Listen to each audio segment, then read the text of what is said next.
ఆఫ్రికలు కూడా ధరించేవాడు. అలాగే ఆఫ్రికలు కూడా ధరించేవాడు. ఇంకో ఫ్యాషన్ ఏంటంటే మొబైల్ లేకుండా ఎవరు పడలేదు. మొబైల్ లేకుండా ఎవరు కూడా పడలేదు. ఇప్పుడు ఆ మొబైల్లో ఉన్నటువంటి ఆ ఫీచర్స్ ఎలా వాడతాం, ఏం వాడతాం అన్నదే మొబైల్ వాడటం తప్పు కాదు.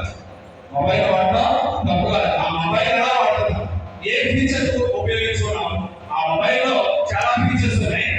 ఏ ఫీచర్ ఉపయోగించుకుంటున్నా కదా, మంచిని చూపించే ఆ ఫీచర్ ఉపయోగించుకుంటున్నావా, లేకపోతే నేను చెడు మార్గంలో నడిపించే ఆలోచన చూస్తున్నావా? ఎవరైనా యూట్యూబ్ లో ప్రసంగాలు వింటారా? ఎలాంటి ప్రసంగాలు వింటారా?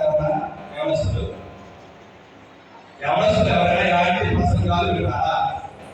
మొబైల్ యూట్యూబ్ లో ఏమిటారు? వాళ్ళు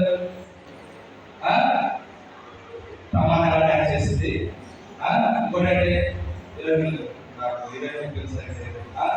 ప్రభాస్ డ్యాన్స్ చేశాడు, లేకపోతే చిరంజీవి డ్యాన్స్ చేశాడు, లేకపోతే వెంకటేశ్వర డ్యాన్స్ చేశాడు, లేకపోతే వాడేశ్వర చేశాడు. వాడేశ్వర షర్ట్లే వేసుకుంటామా? ఇది వరకే నా చిన్నప్పుడు మేము ఇంటర్నేషనల్ ఎప్పుడు చూడాలి కానీ నా చిన్నప్పుడు అప్పుడు ఇంటర్నేషనల్ వేసి వాడు కొడుతున్నాను. చిరంజీవి వాడు ఇంటర్నేషనల్ వేసాడంట, ఆ షర్ట్ వేసేవాడు. ఆ షర్ట్ వచ్చి ఒక ఇంటర్నేషనల్ అంటే పగలబడి వేసేవాడు. అది అంటే ప్రభావాలు వస్తాయి. పడవ గురించి సమాజానికి కదా ఇంటర్నేషనల్ అంటే సినిమాలు బట్టి మనం ఆ వ్యక్తి వేసినటువంటి రాష్ట్రాన్ని కొట్ట, లేకపోతే ఆ వ్యక్తి అలాగా జుట్టు ఏర్పాటు చేసుకుంటే మనం అలా ఏర్పాటు చేస్తాం.